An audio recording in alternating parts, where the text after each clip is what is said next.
In a bustling compound in the heart of Lagos, Mama Kemi and Mama Samuel lived as neighbors. Their homes were side by side, and their bond was as strong as family. Despite their differences in parenting style, they were inseparable friends. Mama Kemi, strict and disciplined, believed in firm rules and order. On the other hand, Mama Samuel was gentle and easygoing, rarely raising her voice. Both women were hardworking traders, often spending their days at the market. This left little time for their children, Kemi and Samuel, who had grown up together like siblings. At 12 years old, the two were inseparable, sharing secrets, doing homework, and playing games around the compound. Their laughter echoed to the dusty yard, a constant reminder of their youthful joy. One day, during a casual conversation at dinner, Samuel told his mother, "Mama, I need a phone. All my classmates have one. I feel left out." Mama Samuel paused, her spoon midway to her mouth. "A phone? Samuel, don't you think you're too young for that?" "But Mama, it's not just for games. I can use it to study too," Samuel argued, his big, hopeful eyes looking up at her. Mama Samuel sighed. Unsure if her son was ready for such responsibility, she decided to set a condition. "If you can come first in your class this term, I'll buy you a phone, but only if you prove you deserve it." Samuel's eyes lit up with determination. From that day forward, he studied harder than ever, pouring all his energy into his books. Even Kemi noticed a change. "You're really serious about this phone, aren't you?" she teased him one evening as they worked on their math homework together. "I'll show Mama I can do it," Samuel replied confidently. When the term ended, Samuel achieved his goal. He came home clutching his report card, beaming with pride. 207. "Mama, look, first position." Mama Samuel couldn't hide her joy. She hugged him tightly and promised to keep her word. True to her promise, she bought Samuel a sleek new iPhone. It was more advanced than Samuel had ever imagined, and he was overjoyed. From that day on, the phone became Samuel's favorite possession. He used it to play games, watch cartoons, and explore the internet. Kemi often joined him, and the two spent hours laughing at funny videos and sharing silly games. One sunny afternoon, Samuel and Kemi sat in his room, glued to the phone. "Let's see what else we can find," Samuel said, scrolling through apps. Kemi nodded, her eyes wide with curiosity. "This phone has so much."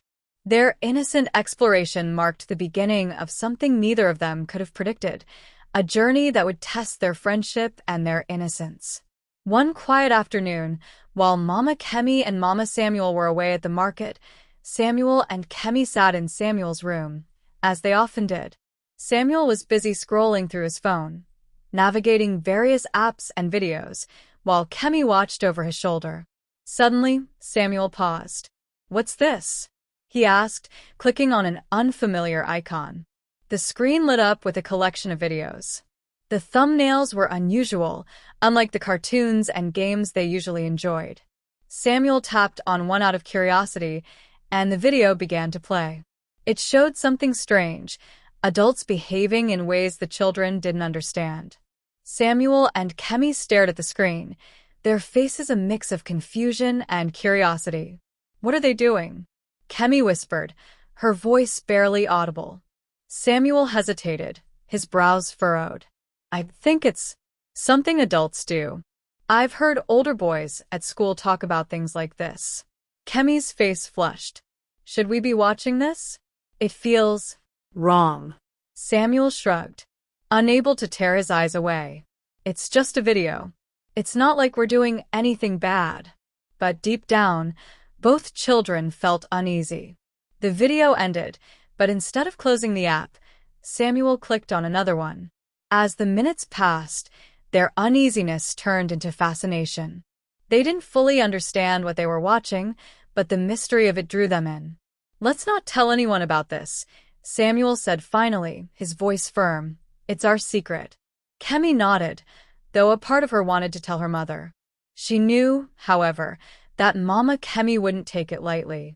Her strict mother was quick to punish, and Kemi couldn't imagine the consequences if she found out. From that day on, Samuel and Kemi's afternoons changed. Whenever their mothers were away, they would lock themselves in Samuel's room to watch more of the forbidden videos. The once innocent laughter that used to echo through the compound was replaced by whispered conversations and stolen glances.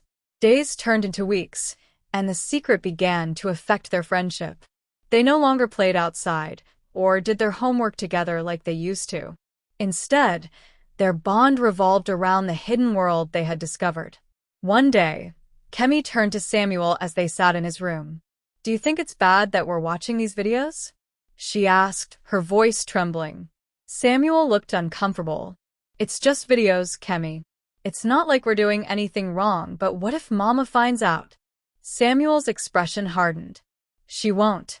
We just have to keep it a secret." Kemi nodded, but her unease grew with each passing day. Then one fateful afternoon, Kemi said something that shocked Samuel. "What if we tried doing what they're doing in the videos?" Samuel froze. "What? No." That's not a good idea, Kemi." "But why not?" Kemi insisted. "If it's something adults do, maybe we can understand it better." Samuel shook his head, his heart pounding. "I don't think it's right. What if we get caught?" But Kemi wouldn't let the idea go. Her curiosity was stronger than her fear, and she kept bringing it up until Samuel reluctantly agreed. The first time they tried, it didn't go as planned. Kemi felt a sharp pain and quickly told Samuel to stop. She ran out of the room, tears streaming down her face. For days, she avoided Samuel, refusing to talk to him or even look his way. Samuel felt terrible. He wanted to apologize but didn't know how. Finally, after several days, he approached Kemi at school. "I'm sorry," he said softly. "I shouldn't have agreed." Kemi hesitated before nodding. "It's okay. Let's just forget about it."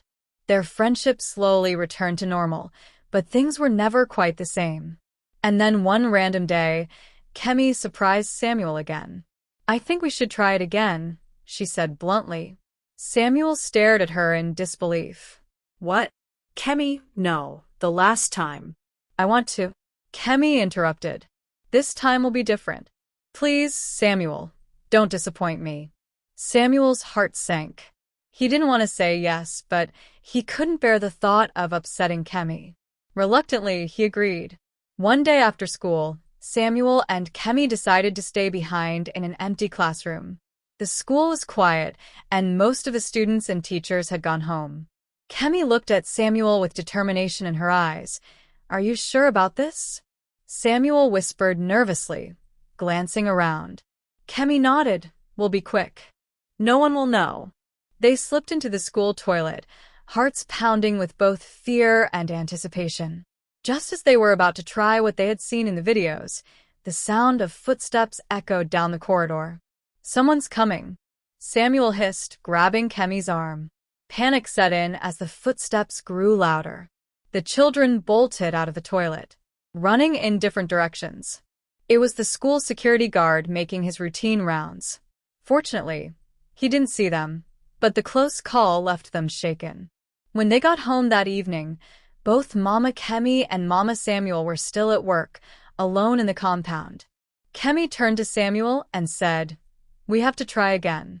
This time at home, Samuel hesitated, his fear evident. "I don't know, Kemi. What if someone catches us?" "No one's here," Kemi insisted. "Our mothers won't be back for hours." Reluctantly, Samuel agreed. They went into Samuel's room and locked the door. Just as they were about to start, the sound of the front door opening startled them. "Samuel, are you home?" Mama Samuel's voice rang out. Samuel and Kemi froze, their faces pale with fear. Mama Samuel's footsteps approached the room, and she knocked on the door. "Samuel, why is this door locked?" Scrambling to cover up their actions, Mama Samuel's sharp eyes darted between Samuel and Kemi. Something about their behavior seemed off. "What's going on here?" she asked, her voice firm. Kemi looked down at the floor, unable to meet her gaze. Samuel stammered, trying to come up with an excuse, but his mother wasn't convinced. "Both of you sit down," Mama Samuel commanded. "Now tell me the truth. What have you been doing?" The children exchanged nervous glances. They knew they couldn't hide the truth any longer. With trembling voices, they confessed everything.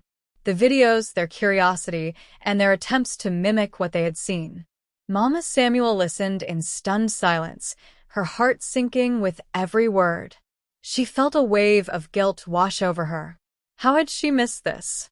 Had her focus on her business blinded her to her son's needs? Taking a deep breath, she said, "Stay here.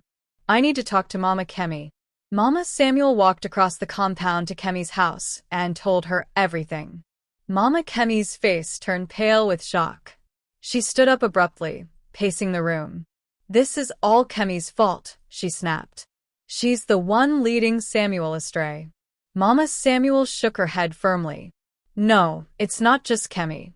Both of them are involved, and we need to handle this together as mothers." For the first time, Mama Kemi sat down, her usual strict demeanor replaced by worry. "What do we do?" she asked quietly.